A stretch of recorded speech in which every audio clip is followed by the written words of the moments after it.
Hi, I'm Dan Willey, the Fruit Mentor. I'm here at the University of California, Riverside to present your questions on citrus pests to Dr. Monique Rivera, a UC Riverside entomologist. Hey, Dan. Hi, Monique.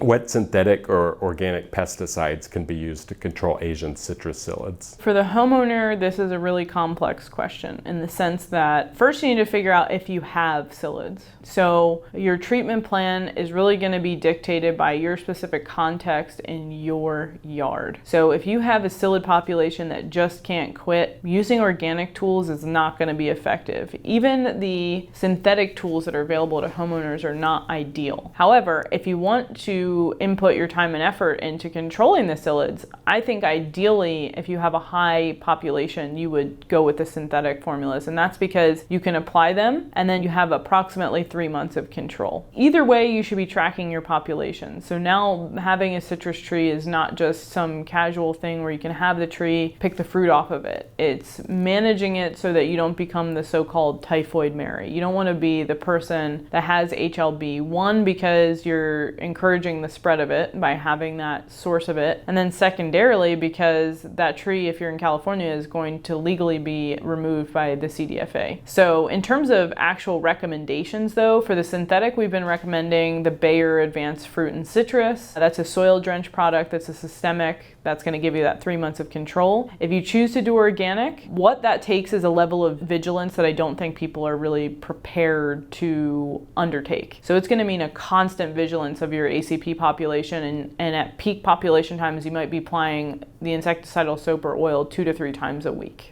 So then would it be better if people spent their energy controlling the ants? Depends on what your psyllid population looks like. If you have a significant and persistent psyllid population and you're near an HLB area, basically if you're in Southern California, no, you should really focus on controlling the psyllid itself. And in any case, you know, if you have an established population there, I don't think that controlling the ants is going to give you that much benefit. It's just going to allow your natural enemies and parasitoids access to the population. The focus should always be primarily on the psyllids. Is there some way to repel Asian citrus psyllids? So in terms of a chemical repellent, no, but you can have a physical repellent. It's a barrier, but it's also a repellent. So kaolin clay, or the product called Surround, this can be applied to the tree and it makes it visually unappealing to the psyllids, and it also makes it not palatable. They're not going to want to use that leaf material. Can I use a physical barrier to keep psyllids away from the citrus trees? So it really depends on where you're trying to get your psyllids away from and what it is. So it's context dependent. If you have one tree in your yard, something like the Surround kaolin clay is going to be the best physical barrier to repel them. But if you have, say, a small orchard, putting up a tree line or a fence that's tall can help prevent psyllids from migrating into your area. The real goal should be to not have them established there.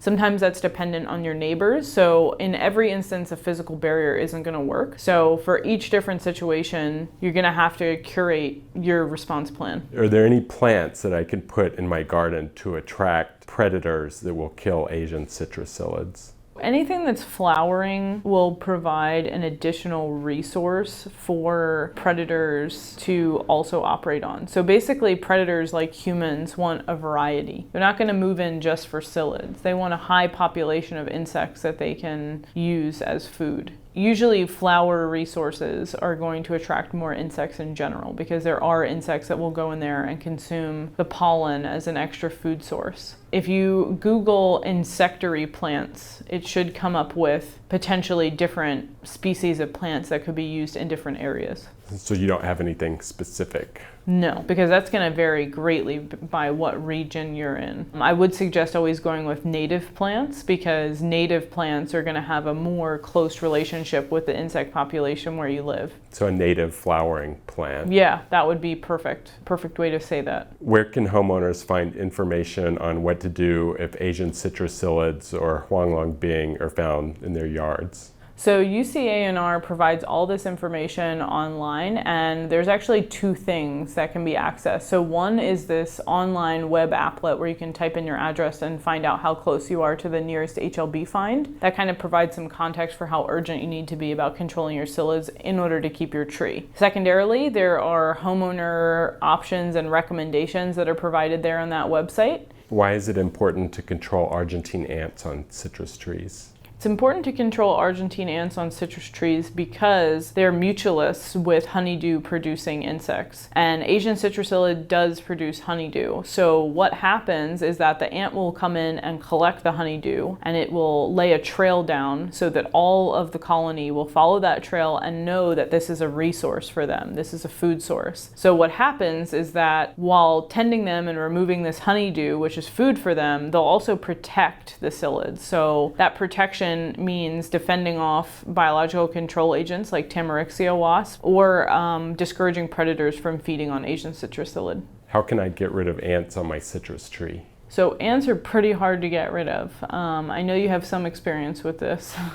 And anybody who's ever tried it, it's hard, especially with Argentine ant because they're basically a super colony. So what happens is that they're not going to be aggressive with nearby colonies. They all almost work together as one. So the best thing to do to control ants is to try to control ants in your entire yard, because if you have ants at all, they're going to work together and find that citrus tree. I don't think there's really a lot of effective tools on the market, but you can try some cool stuff in your backyard. Tanglefoot is really the thing everybody recommends, but like any treatment that's not a chemical control, it takes a lot of maintenance. So you apply it and you have to make sure that, you know, say the ants didn't build a bridge over the sticky tanglefoot and now they're walking over some stick and defeating the whole purpose of it. So it's going to take a lot of backyard experimentation until we have actually a good bait that will truly work. So you think tanglefoot is the best for homeowners? For protecting the tree specifically, yeah.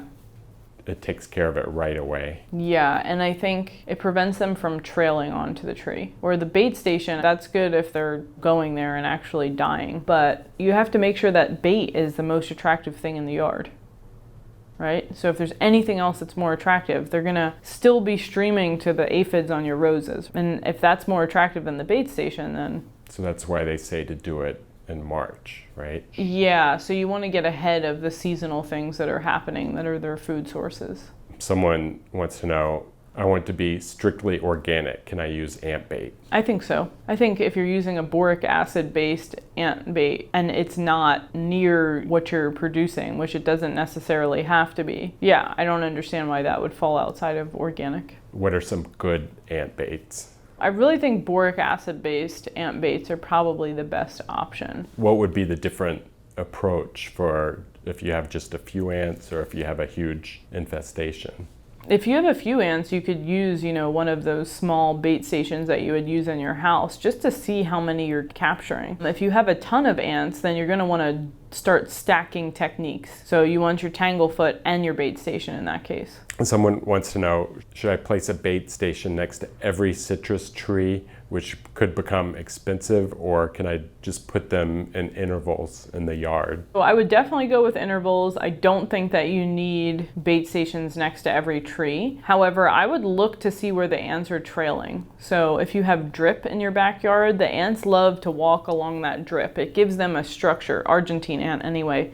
It gives them a structure to follow. Putting your bait station next to where the ants are actually walking and accessing the trees is going to be ideal. And interval-wise, you're just going to have to play around with that. I would start at whatever the edge is and do maybe 2 or 3, depending on how many trees, maybe every 3rd or 4th tree. But just play around and see what gives you the best control when it comes to placing bait stations. Someone deployed bait stations in the fall of 2017 and couldn't get the ants to go to the bait station. How can they get the ants to go to the bait station? Like I said, the bait station is really context dependent. It's really about knowing what's going on. So if you put out bait stations and you are not finding ants going to it, well, first of all, did you have ants in the first place? And how many of them did you have? Because they might be in your yard doing something completely different, or they may not be attracted to that particular bait station. So that's why I think it's best to stack your techniques, right? So if you're putting the bait station out in order order to control ants on citrus, well, combine that with a backup where you can also have tanglefoot.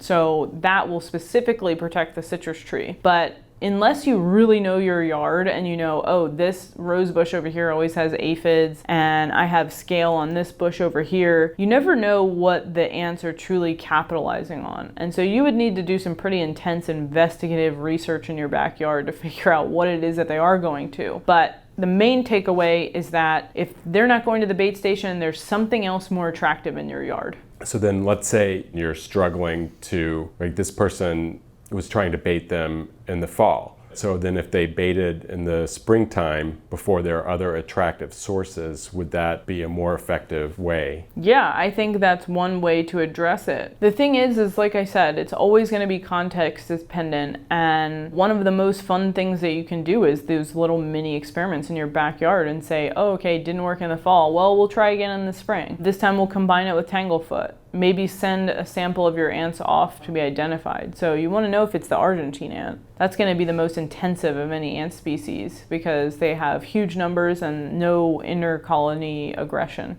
There's been so much research into ways to stop or slow the spread of Huanglong Bing. For example, dogs that can smell the bacteria and detect it early, ways to modify the psyllid by traditional breeding or other techniques so that it doesn't spread the disease. Is the solution close at hand? I would say no, the solution's not close at hand. And the reason I say no is because despite the massive amount of research going on, any product or tool that's developed, I think most of them would need to go through a regulatory component. Even with the dogs, we still don't have the data generated to fully certify that that process is something that can be depended on. That's in the pipeline. Like we know that the research for that is going to come through. But on the other hand, let's say a grower could hire the dogs and have them smell out their fields. But from a regulatory side of that, just as an example, the state might not use those dogs in order to pull infected trees out of people's yards. So that's an example for that tool. But let's say you have a genetically modified psyllid or genetically modified tree. That, while that may become available, the regulatory hurdles to get that to market, whether that's the commercial market or the homeowner market, is going to be an uphill battle. So I think to call any of that close at hand would be